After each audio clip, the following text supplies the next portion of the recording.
आज मीटिंग का 17वां दिन है।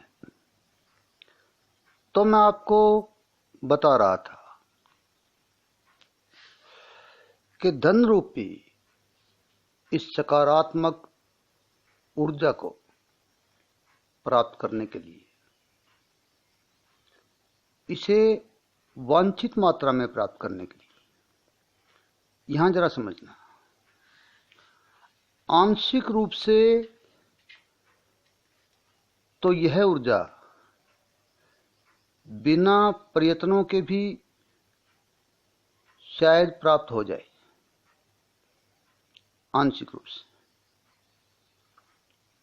कोई आप पर दया कर दे, आपको रोटी दे दे, पानी दे दे, है तो यह भी एक मनी का कन्वर्टर रूप।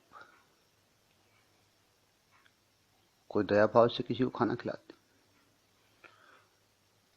यह एक अलग बात है। लेकिन इसे प्रचुर मात्रा में संग्रहित करना कि तुम्हारा जीवन ऐश्वर्यशाली हो, गौरवशाली हो,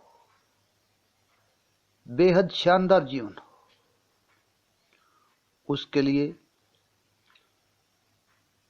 इस ऊर्जा को संग्रहित करने के जो नियम है, वो तमाम नियम लगभग तुम्हारी मानसिकता पर निर्भर है, तुम्हारी सोच पर निर्भर है। तो इस सकारात्मक ऊर्जा को प्रचुर मात्रा में प्राप्त करने के लिए जीवन और स्वास्थ्य के प्रति भी तुम्हारी सोच का बेहद सकारात्मक होना आवश्यक है। ये ध्यान रखना। कुछ लोग प्रचुर मात्रा में धन प्राप्त करने के लिए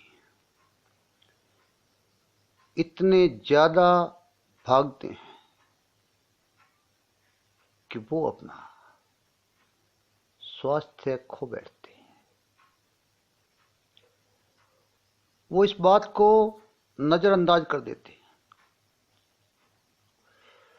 कि यह ऊर्जा प्राप्त होने के बाद भी यदि शरीर स्वस्थ नहीं होगा तो फिर ऐश्वर्यशाली जीवन को जिया कैसे जाएगा। इसलिए एक स्वस्थ शरीर, एक शानदार जीवन जीने के लिए प्रथम इकाई है, तुम यह ध्यान रखना। एक स्वस्थ शरीर से ही एक स्वस्थ मन का निर्माण होता है, यह याद रखना। अगर शरीर रुग्ण होगा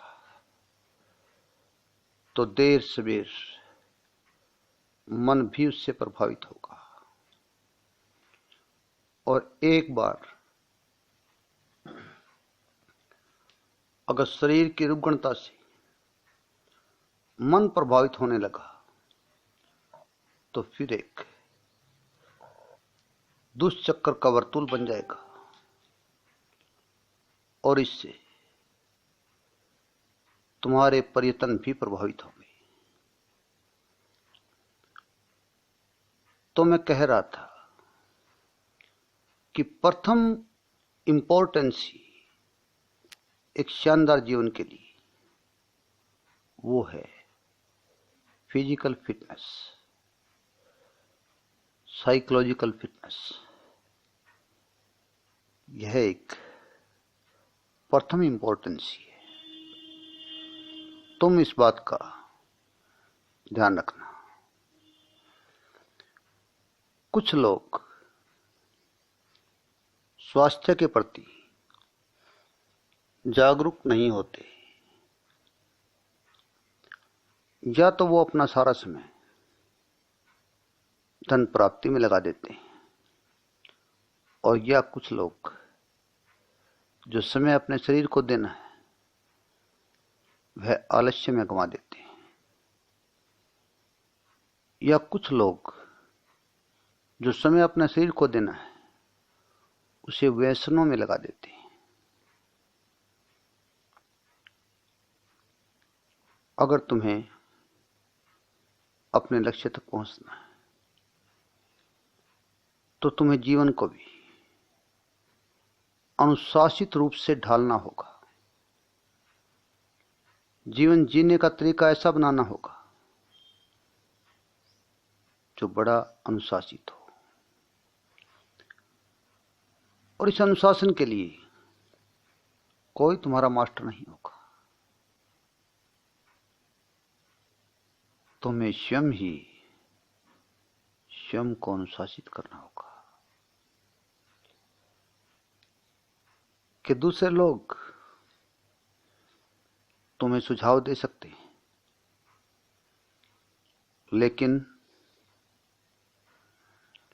जबरन ऐसे किसी अनुशासन की पालना नहीं करवा सकते जो स्वास्थ्य के मापदंडों पर खरा उतरता हो। कुछ लोग अनायास ही देर रात तक जागते रहते हैं। किस लिए जागते हैं देर तक? फिर उनका मन कहता है कि मैं मनोरंजन कर रहा था, चलो रिलैक्स हो गया। इस रिलैक्स का भी फायदा मिलेगा। एक सुनियोजित तरीके के बिना, एक जागरूक मानसिकता के बिना ऐसे किसी रिलैक्स का कोई फायदा नहीं मिलने वाला। रिलैक्स भी हो तो समय और समय के अनुसार हो, और इन सब तरीकों का अपनी अपनी सुविधा के लिए तुम्हें स्वयं निर्माण करना होगा। तुम्हें स्वयं ही अपने शेड्यूल बनाने होंगे। तुम्हें स्वयं ही बैठकर आकलन करना होगा। अनेक प्रकार के व्यसन, अनेक प्रकार के शौक, गापिस करने का शौक, बिना मतलब लंबे चौड़े वार्तालाप करने का शौक, लोगों को उपदेश देते रहने की आदत,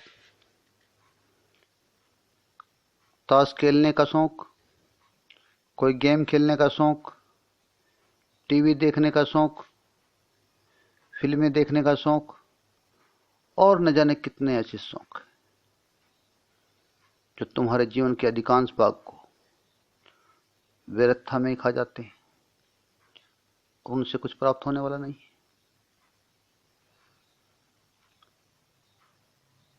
आजकल मान लो कोई व्यक्ति अखबार पढ़ता है, यदि 3-4 अखबारों को बारीकी से पढ़ा जाए तो आधा दिन तो उसी में चला जाएगा। उससे क्या हासिल होगा? सिर्फ सूचनाएं, जानकारी।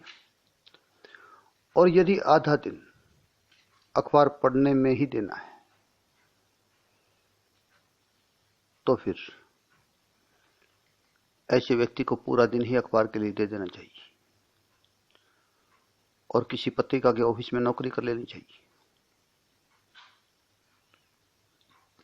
तुम्हें जीवन को ढालना होगा। किस तरह ढालना होगा इसकी मैं सुझाव आपको दे दूंगा, लेकिन फिर भी तुम्हारी सुविधा के अनुकूल जीवन को ढालना तुम्हें ही होगा, यह याद रखना। क्योंकि मैं तुम्हें सुझाव दे सकता हूं, लेकिन प्रत्येक व्यक्ति की अपनी अपनी परिस्थितियां होती हैं, अपना अपना एक तरीका होता है जीवन के प्रति, टाइम के प्रति, जीवन के समय के प्रति उसकी कुछ जिम्मेदारियां होती। उस सारे सर्कमस्टांसिस में मेरे दिए गए सुझावों को एडजस्ट तुम्हें करना है कि टाइम टेबल को तुम किस ढंग से एडजस्ट करोगे। मैं तुम्हें एक तरीका बताता हूं। अनेक लोग अपना काफी ज्यादा समय समाचारों पर व्यर्थ करते हैं, और समाचार है कि एक लाइन के समाचार के बाद फिर उस पर समाचार वाचक प्रस्ताव और टिक्का टिप्पणियां करता रहता है। हेडलाइन पढ़ ली, सुन ली, समझ आ गया, अब टिक्का टिप्पणियों का क्या करोगे। यही हाल ऑनलाइन समय बिताने का है। वो आकर्षक टाइटल देते रहते हैं, उन्हें अपना नेट बेचना है और तुम उसमें उलझे रहते हो। और ये मत समझो कि समय व्यतीत हो रहा है। सत्य तो यह है कि जीवन ही व्यतीत हो रहा है। अधिकांश गरीब लोगों का अधिकांश समय इलेक्ट्रॉनिक मीडिया पर ही व्यतीत होता है, ये ध्यान रखना। अगर तुम्हें मंजिले मुकाम तक पहुंचना है तो हर समय की टाइम टेबल की परिभाषा बनानी होगी। अधिकांश लोग अपने आप के लिए समय निकालते नहीं है। ऐसा नहीं है कि उनके पास समय नहीं है, वो स्वयं के लिए समय निकाल ही नहीं रहे। दूसरी 1000 बातों के लिए समय निकाल लेंगे। कहीं ऑफिस में ले जाओ, मेले में ले जाओ, कोई मूवी दिखा दो, बाजार घुमाने ले जाओ, दूर दूर तक की बातें छेड़ो, वो सब बातों के लिए समय निकाल लेंगे। कई लोग तो किसी की चुगली करने में बड़ा टाइम लगा देंगे। सब बातों के लिए समय निकाल लेंगे, लेकिन खुद के लिए समय कभी नहीं निकाल पाते। मैं कहता हूं, इस मिशन में अगर कामयाब होना है